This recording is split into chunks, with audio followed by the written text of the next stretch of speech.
Vamos abrir aí a Bíblia ou então acompanhar no telão, Daniel, capítulo 4, versículos 14 e 15.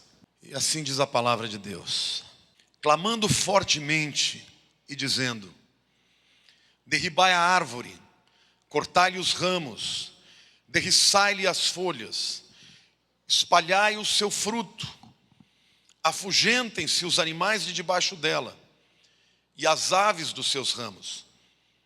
Mas a cepa com as raízes deixai na terra, atada com cadeias de ferro e de bronze na erva do campo. Seja ela molhada do orvalho do céu, e a sua porção seja com os animais a erva da terra. O rei Nabucodonosor foi o homem mais poderoso da sua época. Ele era o rei da Babilônia. Ele conquistou tudo que ele viu. Não havia adversários para ele. E ele foi se tornando cada vez mais orgulhoso e soberbo, a ponto de exigir que se fizesse uma imagem de ouro colossal, diante da qual todos os seus súditos deveriam adorar. Isso irritou a Deus, uma afronta para Deus, porque toda idolatria agride a Deus. Porque Deus não é semelhante a nenhuma imagem, e ninguém lhe é comparável.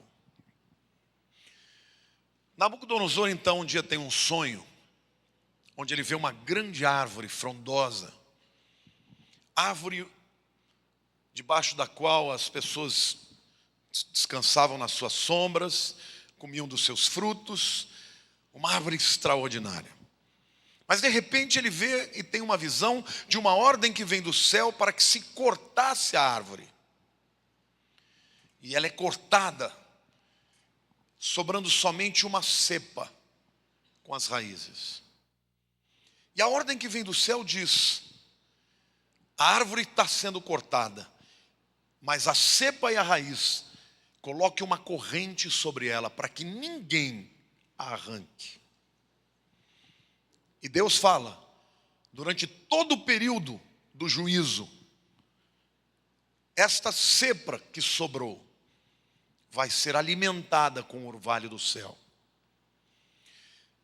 Eu preguei já essa mensagem há um tempo atrás, mas Deus me deu um enfoque completamente diferente, inclusive usando textos diferentes da primeira mensagem que eu preguei. Porque agora eu quero que você saiba que isso diz respeito a nós. O texto primariamente fala de Nabucodonosor.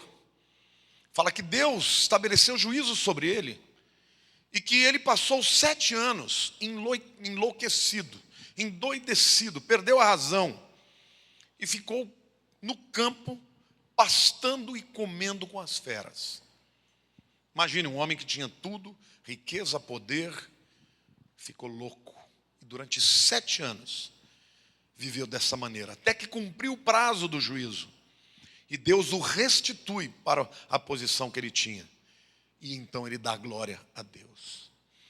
Mas o que Deus falou para mim, para profetizar na sua vida, que esta árvore frondosa é o Brasil. Esta árvore frondosa é a nação que o mundo olha com admiração. Eu tenho viajado muito para o mundo todo. E onde quer que eu vá, as pessoas dizem: o Brasil é a nação do futuro. O Brasil é uma nação pujante, que tem um povo maravilhoso. O Brasil ainda vai ser a maior nação da terra. As pessoas dizem isso. Mas acontece que, seja por conta do afastamento das pessoas de Deus, seja por conta das agressões a Deus, que todos os governantes e mandatários dessa nação têm feito, chegou o tempo de Deus passar a foice. E o Brasil está agora vivendo um dos momentos mais terríveis da sua história. Crise econômica, crise política, crise ética, crise moral, crise de credibilidade. A nossa principal empresa se tornou o foco do maior escândalo de corrupção da história. Isso é só a ponta do iceberg. Porque não é só o Petrolão, não é só o Mensalão, tem o escândalo do BNDES. E o que nós estamos vendo hoje é o mundo perplexo e os brasileiros perplexos. Vocês querem ver um sinal de que Deus está fazendo uma obra, inclusive através desta igreja, porque esta igreja tem um chamado profético? Há um homem chamado Deltan Dallagnol. É ele que é o mentor daquele projeto de iniciativa popular das 10 medidas da corrupção. Esse homem é a pessoa mais difícil de se encontrar. A agenda dele é lotadíssima. Domingo passado nós tivemos o Reviva, o Aviva Leopoldina. E alguém do MP que tem ligação com este homem ficou muito impactado. E anteontem eu recebi um telefonema do assessor do Dallagnol, dizendo: o Deltan quer muito ir na sua igreja. Você tem agenda na terça-feira à noite? Detalhe, terça-feira é o dia que se celebra a justiça no Brasil. Qual a igreja que Deus está mandando ele ir para falar na terça-feira, no dia que se estabelece a celebração da justiça? Na Igreja Batista Palavra Viva. Deus está operando nesta nação. E ele estará aqui. Querem saber mais de uma coisa? Ele é nosso irmão. É da Igreja Batista. Mas é a pessoa que Deus está levantando para mobilizar. Já tem 800 mil assinaturas. Quando chegar 1,5 milhão de assinaturas, esse projeto de iniciativa popular vai passar no Congresso. E os políticos corruptos serão presos mais rapidamente e ficarão mais tempo na cadeia e terão que devolver o dinheiro que roubaram. Por isso eu quero dizer para vocês, no início desta palavra e desta campanha, Deus é um Deus do que nós temos. Deus é um Deus do que nós perdemos. Mas Deus é Deus do que sobrou. Olhe para a pessoa do teu lado e diga assim: a cepa que sobrou, que Deus protege para que não seja arrancada, é a sua igreja, é você e sou eu, somos nós, em nome de Jesus.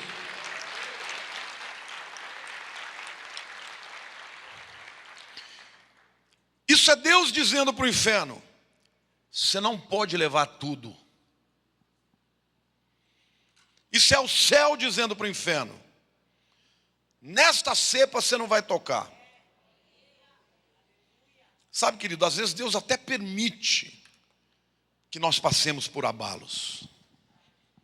E o Brasil está sendo abalado. Então, é impossível viver num país debaixo do juízo e às vezes não respingar sobre nós alguma coisa. Mas o que Deus está dizendo para você é que você é uma cepa que Ele protege, que o orvalho vai cair sobre a sua vida, e que o ano de 2016 não será para você, para o teu negócio, para a tua empresa, para o teu trabalho, não será um ano de estatística de derrota, mas será um ano de milagre, porque você crê nele, amém ou não? Há um povo que clama a Deus e que confia nele, nesta nação. A esse povo Deus vai preservar. E eu quero mostrar para vocês este princípio na vida de algumas pessoas. Ao longo da semana a gente vai, a cada dia, reforçar um aspecto diferente, para que a gente saia daqui sabendo que Deus é um Deus do que sobrou. O primeiro personagem que eu quero citar é Davi. E o Salmo 23 é o salmo mais lindo da Bíblia. E Davi, nesse salmo, ele mostra que há momentos da vida da gente de tranquilidade, de paz, onde as coisas estão indo muito bem. E ele diz assim: O Senhor é meu pastor e nada me faltará. Ele me faz repousar em pastos verdejantes. Leva-me para junto das águas de descanso. Refrigera minha alma. Guia-me pelas veredas da justiça, por amor do seu nome. A primeira fase da vida de Davi foi tranquila. Ele era pastor de ovelhas. Então, quando ele levava as ovelhas para beber água, ele bebia água limpa, água fresca. Quando ele levava as ovelhas para debaixo das árvores, para descansarem à sombra, ele também vivia aquele momento de tranquilidade, de descanso. E como nós, Davi também teve os momentos alegres, pacíficos de tranquilidade, onde ele podia louvar a Deus por aquilo que Deus fazia na vida dele, pela abundância, pela plenitude, pela fartura. Quantos já experimentaram isso na sua vida? Mas Davi também nos fala neste salmo de momentos difíceis. E a vida de Davi trouxe para ele momentos muito difíceis. Momentos, por exemplo, em que ele deixou de ser o favorito de Saul, deixou de ser visto como o rei, como o herói de Israel, como o grande guerreiro de Israel. E se tornou um fugitivo. Ele diz assim: ainda que eu ande pelo vale da sombra da morte, não temerei mal algum, porque tu estás comigo, o teu bordão e o teu cajado me consolam. Sabe, querido, Davi aprendeu muito claramente, e ele viveu momentos onde ele chegou muito próximo da morte. Sombra da morte, era como se ele estivesse sentindo a morte se aproximando, porque quem anda nos vales de Israel, quando o sol vai se pondo, a sombra vem correndo para cima da gente. Em alguns momentos ele sentiu assim, mas naquele momento, ainda que tudo de bom que ele tinha passado tivesse lhe sido tirado, ele diz: a tua vara e o teu cajado me consolam. E o Senhor me manda dizer para você, você pode estar vivendo um momento assim, mas o que sobrou na tua vida não foi só a sombra da morte, não. Foi um cajado de Deus na sua vida, que vai te conduzir para fora deste momento de terror, e vai te conduzir para novamente viver a abundância e a segurança do Senhor. Amém? Diga assim: o meu Deus é Deus do que sobrou. Pode liberar seu louvor e o seu júbilo.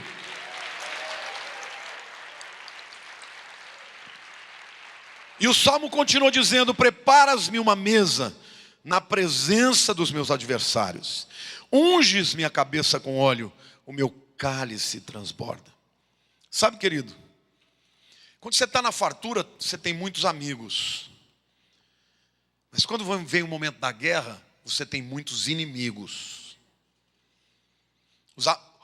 Os amigos debandam e os inimigos proliferam. Tem um ditado dos homens que diz assim: ninguém chuta cachorro morto. Eu nunca vi uma besteira como essa. Porque o que as pessoas mais gostam de fazer é chutar cachorro morto. Porque cachorro vivo revida, meu querido. Chuta um cachorro vivo que você vai ver, ele vai morder a tua perna. Então as pessoas chutam cachorro morto. Quando o dia está na provação, quando as coisas estão dando tudo errado, aí os inimigos crescem. E Davi sentiu isso. Sentiu a traição de Saul, a quem ele defendeu, a quem ele honrou. A sua própria esposa, filha de Saul, se voltou contra ele e se debandeou para outro homem, Paltiel. Então Davi começou a viver exatamente isso, um momento em que as pessoas fugiam dele. E ele era um foragido, procurando sobreviver. Mas nesse momento, Davi se lembra que ele tinha um Deus que cuidava dele. E a única coisa que sobrou para Davi foi a promessa de Deus, de que diante de tantos adversários, Deus haveria de preparar uma mesa cheia de abundância diante dos seus inimigos. E esta mesa teria fartura, teria o óleo da unção e teria o cálice da alegria. E o Senhor me manda te dizer hoje, querido, que você pode estar vivendo um momento de dor, de trevas, de inimigos proliferando, mas Ele vai preparar uma mesa abundante para você, e na presença dos seus inimigos, onde não vai faltar o óleo, onde não vai faltar o vinho da alegria. Amém? Quantos pode dizer: o meu Deus é o Deus do que sobrou? Você pode achar: mas pastor, não sobrou nada, só problemas.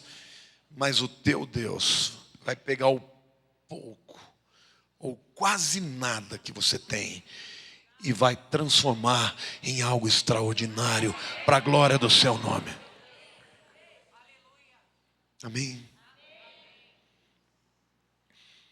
O segundo grupo de pessoas que experimentou isso foram os discípulos. Foi o grupo dos discípulos, ou foram os discípulos. Mateus capítulo 14 nos conta a história de que Jesus despediu os seus discípulos e mandou que eles entrassem num barco para atravessar o mar da Galileia. Na última vigília da noite, entre 3 e 6 horas da manhã, a Bíblia diz que uma tempestade acometeu o mar da Galileia, e os discípulos que estavam no barco ficaram muito atemorizados. Imagine você, qual é a segurança de alguém que está atravessando o mar? A segurança é o barco. E se o barco, que é a sua segurança, o teu instrumento de te levar aonde você quer ir, não for o suficiente, porque a tempestade que veio fez com que as ondas entrassem no barco, e o barco estava para ir a pique. Às vezes você passa por situações assim. Quem é que já viu o seu instrumento, o seu porto seguro, o seu barco começar a afundar? Olhar para o lado e não ver nada além de ondas e de ventos contrários, e dizer: meu Deus, eu não tenho nada, tudo aquilo que era a minha segurança está indo embora. Nessa hora, queridos, a única coisa que eles tinham era uma visão de um fantasma chegando perto deles. E eles começaram a gritar: é um fantasma. Quer dizer, já não bastava a tempestade, ainda tinha um fantasma. Quer dizer, vamos morrer mesmo. Só que Jesus foi se aproximando e disse: calma, sou eu. E Pedro conheceu a voz. Quantos aqui conhecem a voz do pastor? Senhor, se é o Senhor mesmo. Quer dizer, a voz chegou e ele reconheceu, mas a visão não era ainda muito clara. Se é o Senhor mesmo, manda eu ir ter contigo. Que coisa mais insana, né? Numa tempestade de noite, com ondas bravias, um indivíduo falar: me manda andar nas águas. E Jesus falou: vem. E ele saiu e andou sobre o mar. Eu acho extraordinário esse texto. Muita gente prega e fala mal de Pedro. Querido, foi o único que foi lá, os outros ficaram tudo no barco. Pedro é digno de admiração, porque ele é imperfeito como nós, mas foi raçudo para dizer: me manda aí que eu vou. E Deus muitas vezes Ele quer usar a gente assim. Ele não quer o certinho que está no barco, Ele quer o doido que vai falar: eu vou andar sobre essas águas. Amém ou não? Para você viver o milagre, você tem que ser doido.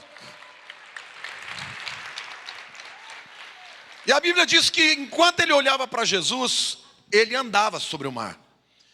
Mas na hora que ele desviou os olhos de Jesus e olhou para as ondas, ele começou a afundar. Nessa hora ele clamou a Jesus, e Jesus o salvou. Mas sabe o que é maravilhoso aqui?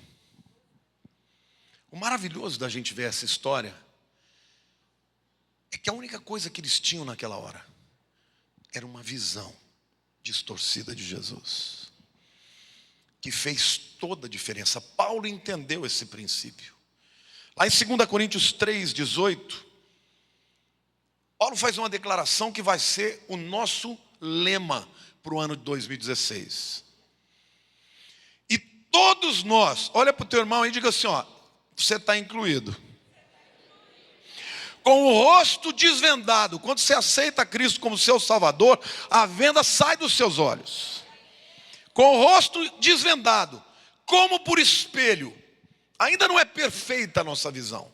Você ainda vê uma projeção. Mas só isso é capaz de fazer algo. Como por espelho vemos a glória, contemplando a glória do Senhor, somos transformados. Diga para a pessoa do teu lado: quem olha para Jesus é transformado por Ele, de glória em glória, na sua própria imagem, como que pelo Senhor o Espírito. Sabe que Paulo está dizendo? Que quando você aceita a Cristo, o Espírito Santo passa a habitar em você. E ele começa a fazer você olhar para Jesus. E quando você olha para Jesus, você começa a ser transformado e se tornar o que Ele é. Queridos, Jesus anda sobre as águas. Pedro, olhando para Jesus, começou a ter a capacidade que Jesus tem de andar sobre as águas. Quando ele tirou a visão de Jesus, ele voltou para a sua capacidade e tibum. Que Deus me mandou dizer para você: o ano de 2016, para quem olhar para Jesus, vai adquirir as suas habilidades de andar e viver e experimentar o milagre. Quantos aqui podem dar uma glória a Deus? Diga aleluia! Aplauda o Senhor! Diga eu creio!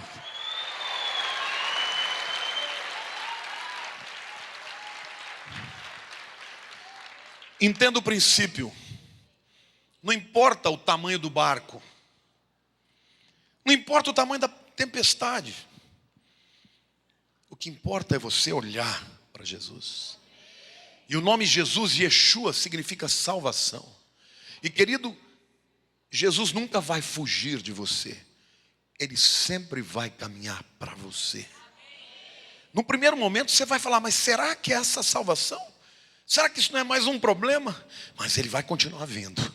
E vai chegar uma hora que você vai ouvir a sua voz. E vai chegar uma hora que você vai discernir que é Ele. E nessa hora, se você olhar para Ele, você vai andar sobre o mar. E vai andar no sobrenatural. Deus está me mandando dizer: o ano de 2016, jubileu, será um ano sobrenatural para aqueles que creem. Porque Ele é Deus do que sobrou. Amém? Aplauda o Senhor. Diga: eu creio.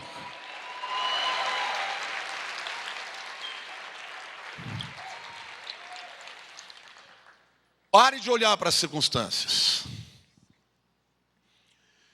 Pare de olhar para si mesmo como alguém incapaz de vencer a tempestade. Você não vai vencer a tempestade. A salvação está vindo. Você vai ser salvo de um jeito ou de outro. Alguns dentro da segurança do barquinho. João, Tiago, Mateus nunca vão poder dizer: eu andei sobre o mar. Mas alguns, como Pedro, vão dizer: eu andei sobre o mar. Vale a pena olhar para Jesus. Quantos aqui querem viver o ano de 2016 extraordinário? Diga: o ano de 2016 para minha vida será extraordinário. Diga: eu sou a cepa que sobrou. Eu sou o favorito de Deus. E eu olho para Jesus, o autor e consumador da minha fé. Amém? Aplauda o Senhor.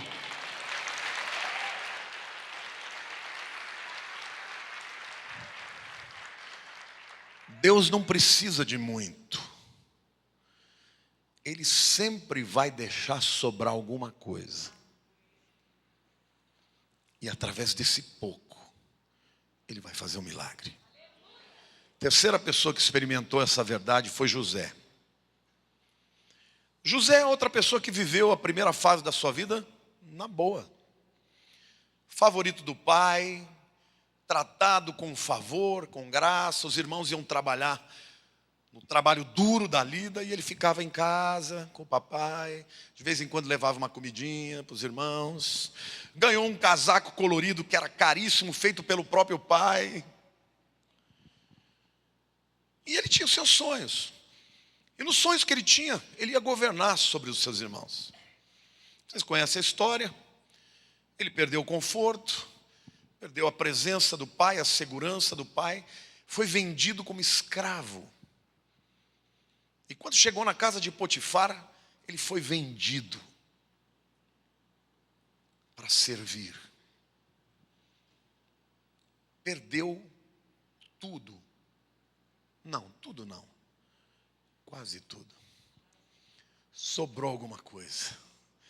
E eu vou ler para vocês aqui, o texto diz, Gênesis 39, 1 e 2, que diz o seguinte: José foi levado ao Egito, e Potifar, o oficial de Faraó, comandante da guarda egípcio, comprou dos ismaelitas que o tinham levado para lá. O Senhor era com José, que veio a ser homem próspero, e estava na casa do seu senhor egípcio. José aprendeu uma coisa, querido, que não importava o que ele tinha, mas importava quem ele tinha. Diga assim: não importa o que eu tenho, importa quem eu tenho. José tinha o Senhor. Ele tinha perdido a segurança do pai, mas não perdera a segurança do Pai Celeste. Ele tinha perdido a liberdade que ele tinha, mas ele, ainda que estivesse em cadeias, ele era livre no seu espírito. E onde quer que ele estivesse, ele prosperava, porque ele tinha o Deus Todo-Poderoso favorecendo a vida dele. E é isso que eu profetizo na sua vida. Você tem o Todo-Poderoso, e você vai viver um ano de 2016 do milagre. Agora, não adianta você ficar fazendo contabilidade, porque talvez o teu momento seja da cadeia. Talvez o teu momento seja de você estar olhando para as perdas. Mas é agora. Você tem que olhar para dentro e dizer: sobrou tudo para mim, porque eu tenho o Senhor e Ele está comigo. Diga para a pessoa ao teu lado: você pode ter perdido muita coisa, pode estar vivendo uma crise enorme, mas você ainda tem o Senhor. Diga aí: Deus é Deus do que sobrou. Amém. A quarta pessoa que experimentou isso também foi Gideão. Gideão foi chamado por Deus para fazer uma coisa que ele não queria. Os midianitas eram um povo terrível. Roubavam a colheita de Israel, roubavam as mulheres, violavam as mulheres, matavam os filhos. Eram de fato um povo que causava problema constante com Israel. E Deus vem e chama Gideão, um sitiante pobre, para ser o libertador, para ser o juiz. E ele faz um monte de testes, estava doido para que aquilo não fosse verdade. Mas quando Deus falou: é você mesmo, ele falou: tá bom. Então ele foi reunir os homens. 32 mil soldados. Ele deve ter pensado: puxa vida, um exército bom, né? Com isso aqui dá para fazer um estrago. Aí Deus falou: Gideão, não vai lutar com esse povo todo, não. Ah, não? Não. Você vai chamar o povo, vai conclamar o povo, fazer exatamente o que um general jamais pode fazer, né? Quem tiver com medo pode ir embora. Já pensou se você fizesse um alistamento militar no Brasil e dissesse: quem não quisesse se alistar não precisa? Não ia sobrar ninguém, meu irmão. E numa tacada só, 22 mil foram embora, sobrou 10 mil. Sobraram 10 mil. E ele falou: bom, não é tanto, mas dá para fazer um estrago. Deus falou: negativo, é muita gente ainda. E Deus fez o terceiro teste, mandou que eles bebessem água, e aquele que estivesse bebendo água e olhando para os lados, como deveria um soldado fazer, esses seriam os escolhidos. Sobraram 300. Você pode imaginar a cara do Gideão? Porque os midianitas, querido, eram milhares. Ele deve ter pensado: bom Deus, obrigado, viu? Me chama para a batalha e me deixa com essa miséria aqui. Deus é Deus do que sobrou. Gideão chega no arraial dos midianitas e ouve à noite uma conversa de 2 soldados. Um deles tinha tido um sonho. E nesse sonho ele via uma pedra rolando, que eles estavam sendo comidos como pães. E ele começa a ouvir aquilo, e um soldado falou assim: isso é uma visão, isso é um sonho do que vai acontecer, isso é o exército de Gideão que vai nos destruir. O camarada saiu dali cheio de autoridade. Ah, Deus é bom, eu vou me dar vitória. Vocês conhecem a história? Com 300 homens que sobraram, eles botaram os midianitas para correr. Deus é o Deus do que sobrou.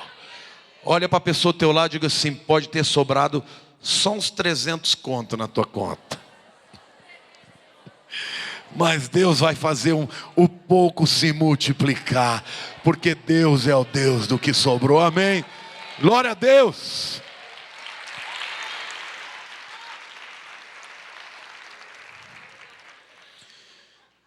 Deus é capaz de usar o pouco e fazer desse pouco muito, porque é só assim o seu nome é glorificado. Porque a gente é tão estulto. Quando você está vivendo a abundância, você acredita que você é competente para fazer aquilo. E todo favor e toda graça vem de Deus, querido. Então, às vezes, a gente precisa viver com pouco, passar por um momento de ter poucos amigos, poucas situações favoráveis, tudo difícil, tudo contra nós. Sabe para quê? Para que quando Deus puser a mão, você vai falar: foi tudo Ele que fez. Eu não podia fazer nada, mas Ele fez. E Ele vai fazer. Ele vai fazer. Quando você estiver olhando para a situação do Brasil e com medo, lembre: você é a cepa que sobrou. O teu Deus não está nem aí com a situação econômica do Brasil. Aliás, Ele é o responsável, Ele está abalando a árvore.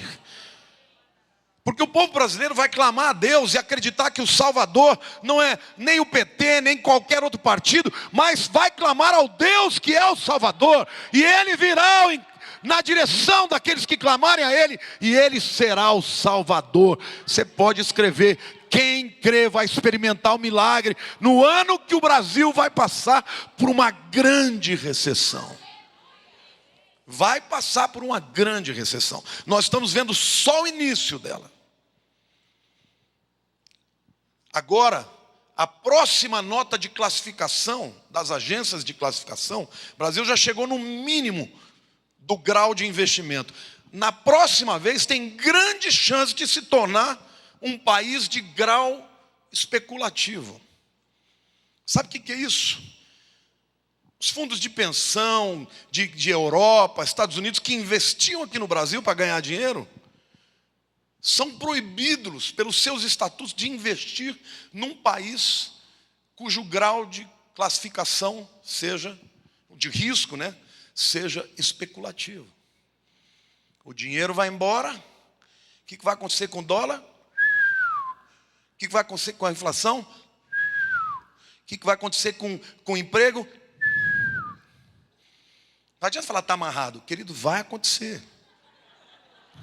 Está amarrado. Não adianta amarrar. Eu estou avisando que vai acontecer. Mas olha para a pessoa ao teu lado e diga assim: mas você é a cepa. E o Senhor bota uma corrente sobre a tua vida e fala: aqui não, inferno, nesse você não toca, porque é meu filho, sobre ele está minha unção, sobre ele está minha graça, sobre ele está meu favor.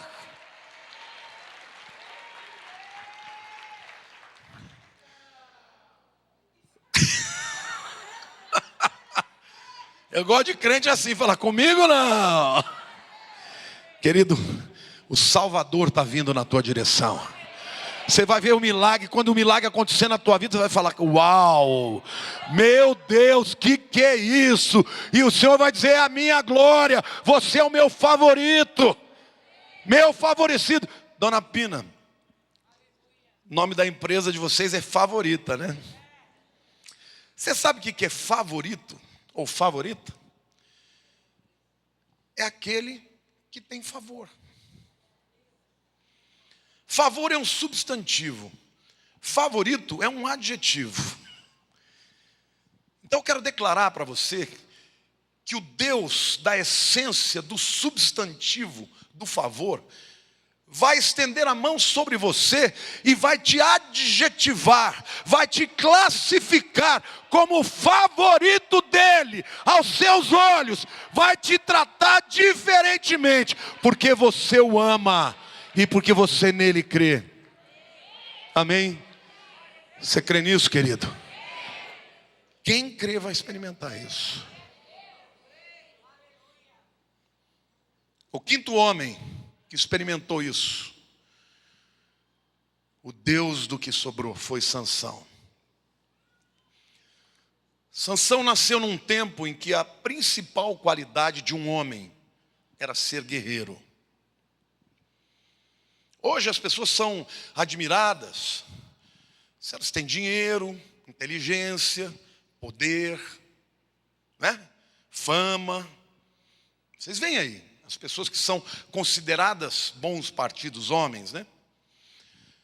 Sansão, num tempo que o guerreiro era o homem admirado, ele tinha uma força sobrenatural. Não tinha adversário para ele. Ele matava leão, entrava numa luta contra 1000 filisteus com uma queixada de burro, matava 1000. Você já imaginou esse camarada entrar no meio do arraial e os camaradas, é que nem o Asterix e Obelix, lembra, né? Quando eles tomavam lá a poção, os caras já pulavam do precipício. Sansão era assim, só que Asterix e Obelix não existiu, Sansão existiu. Mas um dia esse camarada creu tanto em si mesmo, que ele revelou o seu segredo para uma mulher inimiga, que se passava como alguém que o amava, Dalila. E Sansão permitiu que o seu cabelo fosse cortado enquanto dormia, porque contou o segredo. E de um dia para o outro, ele perdeu a força, ele perdeu a honra, ele perdeu a liberdade, ele perdeu a visão, porque o cegaram. E ele foi levado preso, onde ficou trabalhando e sendo humilhado pelo povo inimigo, os filisteus. O homem a quem Deus ungiu para ser um juiz e um libertador, trocou os pés pelas mãos e se encontrou numa situação onde não sobrou nada. Me corrijo, quase nada. Sobrou uma coisa, o que foi? Sobrou o seu cabelo. Porque o cabelo cortaram, mas podia crescer de novo. E foi crescendo. E nesse período em que ele saiu do cabelo podado, até o cabelo chegar ao ponto que tinha que chegar, Deus foi falando com ele. E ele foi se arrependendo, foi se quebrantando. E a Bíblia diz que num determinado dia o levam para o templo de Dagon. E naquele dia se reuniram ali milhares e milhares de pessoas. E ele chegou acorrentado para ser espetáculo de ridículo. E ele pediu que colocassem-no entre duas colunas, onde ele pudesse se apoiar. E eles colocaram, e lá estava todo mundo, as autoridades, os soldados, o povo. E quando ele sentiu as duas colunas, ele clamou a Deus. E derrubou o templo com as próprias mãos. E a Bíblia diz, meus irmãos, que num só dia, Sansão matou mais filisteus do que em toda a sua vida. Deus restaurou a sua força, a sua dignidade, o seu propósito. E ele hoje é o homem conhecido de todos nós, por aquilo que Deus fez, reverteu o seu fracasso na sua vitória. Aí alguém vai dizer, mas ele morreu, querido, ele veio para isso. Sansão é um tipo de Cristo, que salvou os homens através da sua morte. Mas a verdade é que sobrou quase nada para ele. Mas Deus ainda havia deixado para ele algo através do qual ele faria um grande milagre de espanto. Eu estou citando todas essas pessoas, porque eles eram todos como nós, seres humanos, falhos, pecadores. mas que eram de Deus. Querido, o ano que vem, não pense vocês que eu estou declarando porque é isso que eu quero. Muito pelo contrário. Prefiro 1000 vezes que o Brasil fique bem, que ganhe a Copa. Esse ano é um ano tão atípico que o Palmeiras ganhou, queridos. Não adianta amarrar, já ganhou, a Copa está lá. Mas é prenúncio. Alguma coisa vai acontecer. Mas a verdade, amados,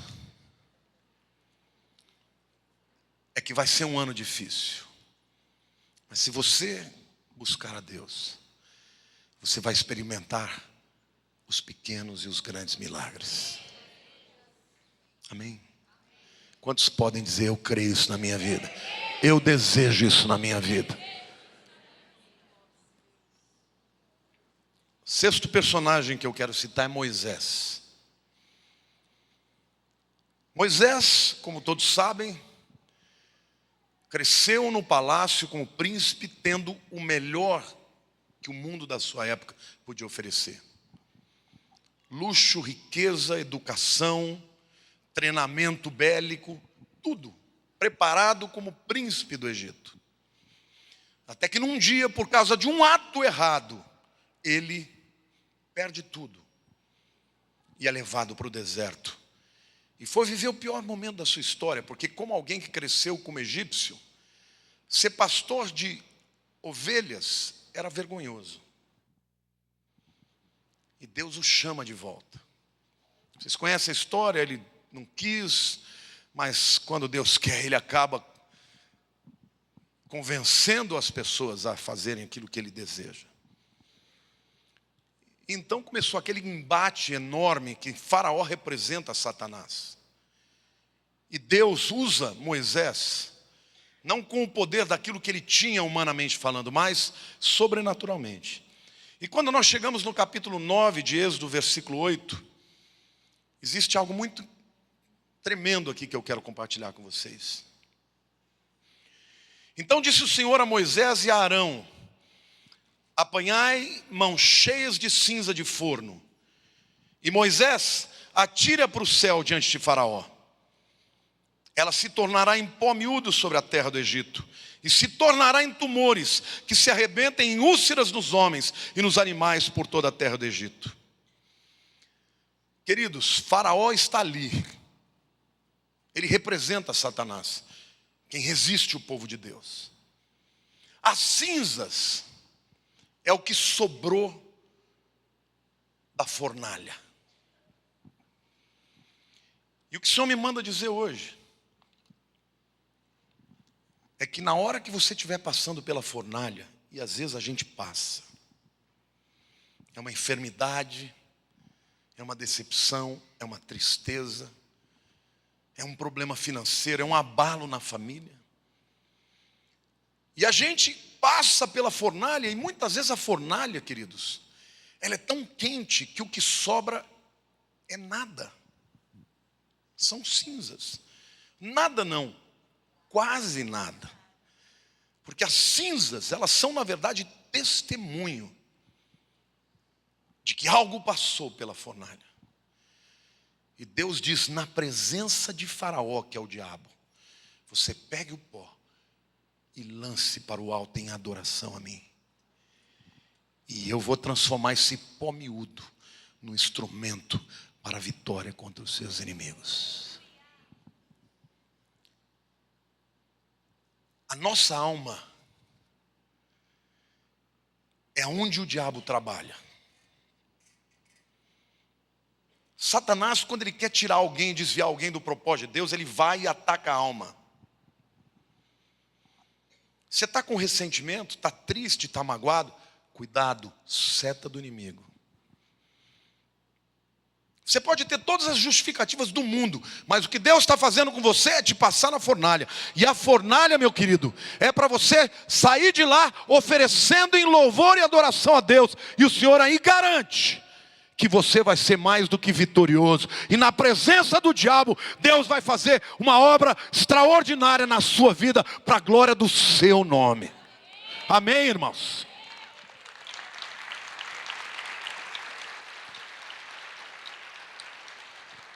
Agora, fornalha não é gostoso.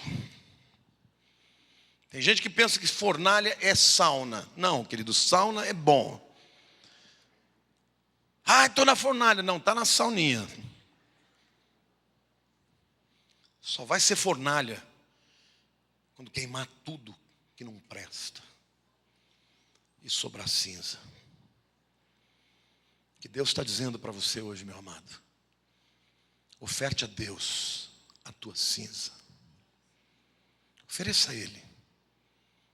Às vezes a tua tristeza, a decepção, a injustiça, o problema financeiro, a luta na alma, talvez você esteja cansado.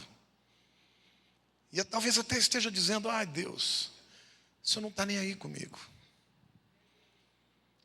A palavra de Deus diz: bendito o Senhor, que nos adestra as mãos para a batalha e os dedos para a guerra. Essa área que está pegando tão forte em você é a área que Deus está tratando para fazer de você um adversário estupendo para Satanás. Para Deus falar para o diabo: está vendo? Por isso tem que ser na frente dele. Está vendo o meu servo? Está vendo a minha serva? Está sendo queimado, está passando pela fornalha, e ainda assim está me adorando, ainda assim está mortificando a carne, ainda assim está deixando o meu espírito agir. Agora, o diabo quer que você haja pela carne, que você revide, que você queira dar o troco. E Deus está dizendo: deixa passar pela fornalha. Sabe, queridos, 3 jovens tiveram que fazer uma escolha lá na Babilônia. Sadraque, Mesaque e Abednego. Eles eram favoritos do rei da Babilônia. Mas quando veio a ordem para adorar a estátua de Nabucodonosor, eles se recusaram. E eles foram levados para Nabucodonosor, que os amava. Eles eram sátrapas, autoridades, governantes da Babilônia.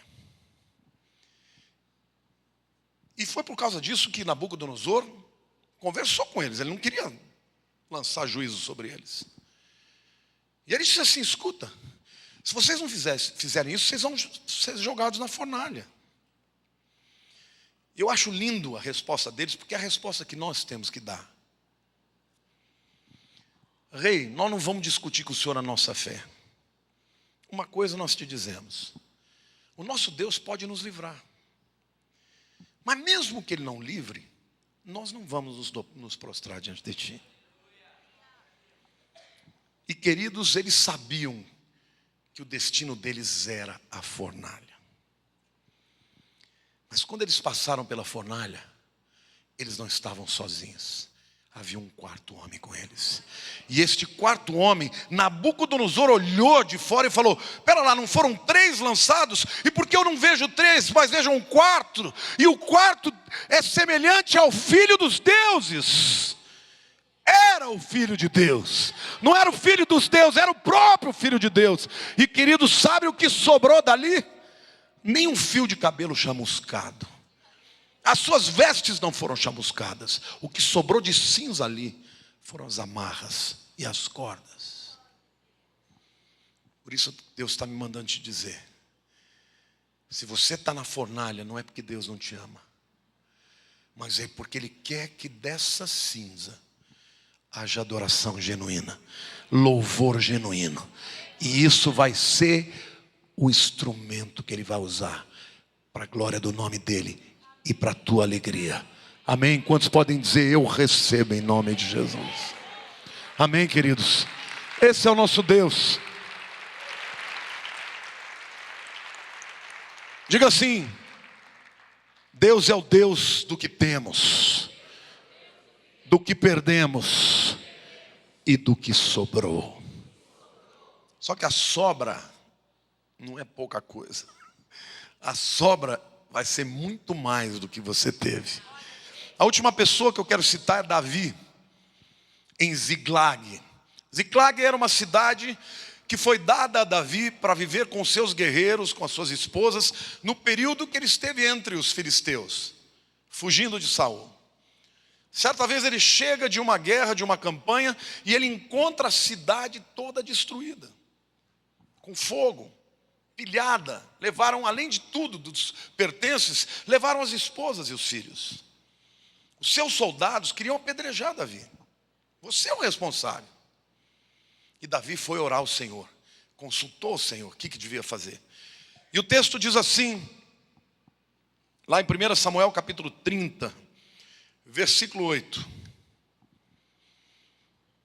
Davi ora ao Senhor e pergunta: persigo o bando? Respondeu-lhe o Senhor: persegue-o, de fato o alcançarás e tudo libertarás. E Davi sai então com 600 homens à procura dos amalequitas. E você encontrar pessoas no meio do deserto é muito difícil. Você tomar a rota errada, você se perde e não encontra nunca mais. E ele sabia que se demorasse muito tempo, as mulheres seriam violadas, os filhos mortos. Então Davi vai com todos aqueles homens, 600 homens, para procurar. Acontece que eles chegam a um ribeiro para beber água, e lá eles encontram um homem, um egípcio. Eu vou ler para vocês os versos 13 a 16 de 1 Samuel 30. Davi encontra esse homem e trava uma conversa com ele. Diz assim: então lhe perguntou Davi: de quem és tu e de onde vens? Respondeu o moço egípcio: sou um servo de um amalequita, e meu senhor me deixou aqui porque adoecia 3 dias. Você pode ter certeza, querido, que quando Deus quer fazer você chegar no alvo, Ele pode até adoecer algum servo do teu inimigo para mostrar o caminho dele, das pedras. E ele disse assim: nós com ímpeto contra o lado sul dos queretitas, contra o território de Judá e contra o lado sul de Calebe, pusemos fogo em Ziclag. Disse-lhe Davi: poderias, descendo, guiar-me a este bando? Respondeu-lhe: jura-me por Deus que não matarás, nem me entregará nas mãos de meu senhor, e descerei e te guiarei a este bando. E descendo, guiou. Davi sozinho não ia chegar nos amalequitas, não no tempo hábil que ele precisava. Deus fez um ficar doente e ficar para trás. Exatamente a pessoa que sabia o caminho que eles iam tomar. E quando Davi conversa com eles, ele fala: pelo amor de Deus, não me mate, e nem me entregue para o meu servo, eu conto tudo. Olha para o teu lado, a pessoa do teu lado, diga assim: o teu inimigo não sabe, mas Deus está deixando sobrar para trás aquele que vai contar tudo e que vai te conduzir até o triunfo, para a honra e glória do Senhor. Amém? Glória a Deus, irmãos. O que aconteceu? Davi chegou, estavam as mulheres, os filhos, os espólios, os despojos. Lutaram, venceram, tomaram tudo de volta, e ainda mais os espólios dos amalequitas que não eram deles. Deus é com os seus. Davi temia Deus. Davi era favorito de Deus. Se me perguntar: pastor, Deus tem prazer no que está acontecendo com o Brasil? Claro que não, irmãos. Deus não tem nada a ver com isso. Agora, quando os homens rejeitam a Deus, fazem leis contrárias a Deus, andam pelos seus caminhos, então Deus os entrega ao juízo. Mas aquele que ama ao Senhor, que anda nos seus caminhos, vai prosperar. Eu quero ler um texto para vocês. A gente tem que, às vezes, justificar, porque as pessoas não entendem a diferença que há entre prosperidade e teologia da prosperidade. A teologia da prosperidade, queridos, é um horror. Porque nessa teologia, todo mundo vai ficar rico, né? E você só é feliz quando você tem dinheiro, uma conta bancária recheada. Isso não vem de Deus. Mas a palavra de Deus diz em Salmo 35, põe aí para mim, por favor, Tchuco, o texto, Salmo 35, 27. Eu quero que vocês me digam uma coisa: vocês creem na palavra de Deus? Vocês creem que Deus é capaz de fazer cumprir na tua vida a sua palavra? Então vamos ler junto comigo, diga assim: cantem de júbilo e se alegrem os que têm prazer na minha retidão. Quantos aqui têm prazer na palavra de Deus, na sua retidão? E digam sempre, fala assim, sempre, sempre, sempre. O quê? Glorificado seja o Senhor, que se compraz na prosperidade do seu servo. Amém ou não?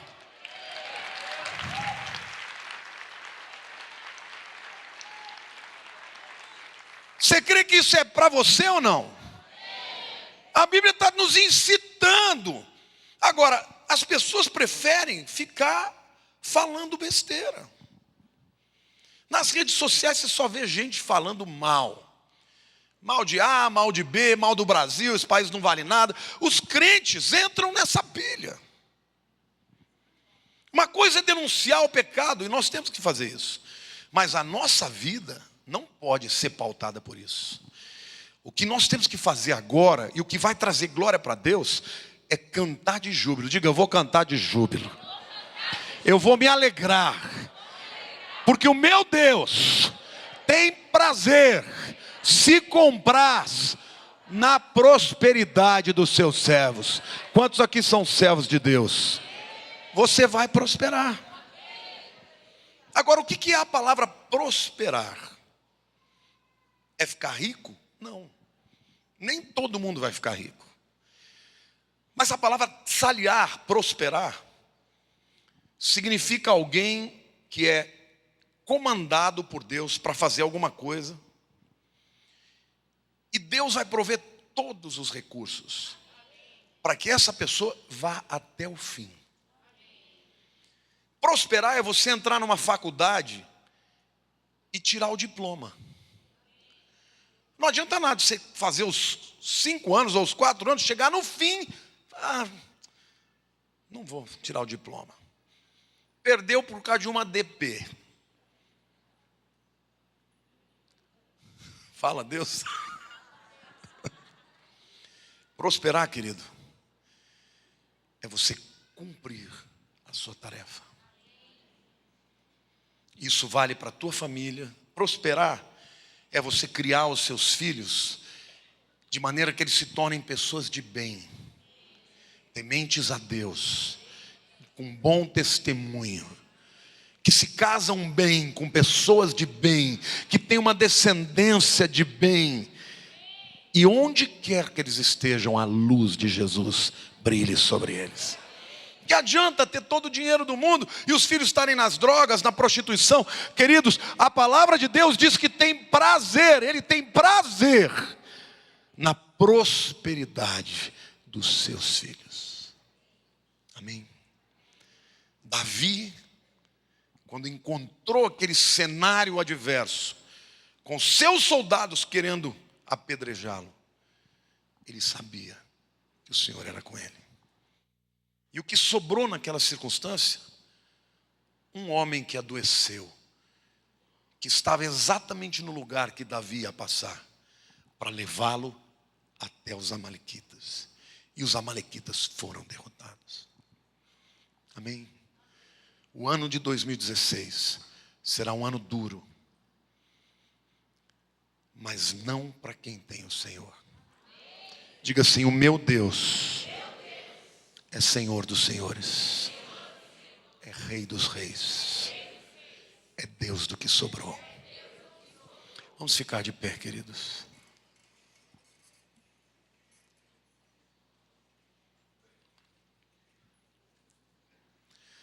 Põe a mão no seu coração, diga: Senhor meu Deus, eu estou pronto para ser usado por Ti. Ajuda-me a olhar, não para o que eu perdi, mas para o que sobrou. Ajuda-me, Senhor, a ser Teu instrumento de amor, de perdão, de alegria, de fé, de adoração. Quando eu passar pela fornalha, ajuda-me a pegar as cinzas e lançá-las em adoração na presença do inimigo, porque eu sei que vai chegar o tempo da restituição, que a tua bênção estará sobre mim e os homens te glorificarão por causa da minha vida. Eu inicio essa campanha hoje, entregando o meu coração. Aumenta a minha fé, para que eu creia em todos os momentos que tu és o Deus do que sobrou.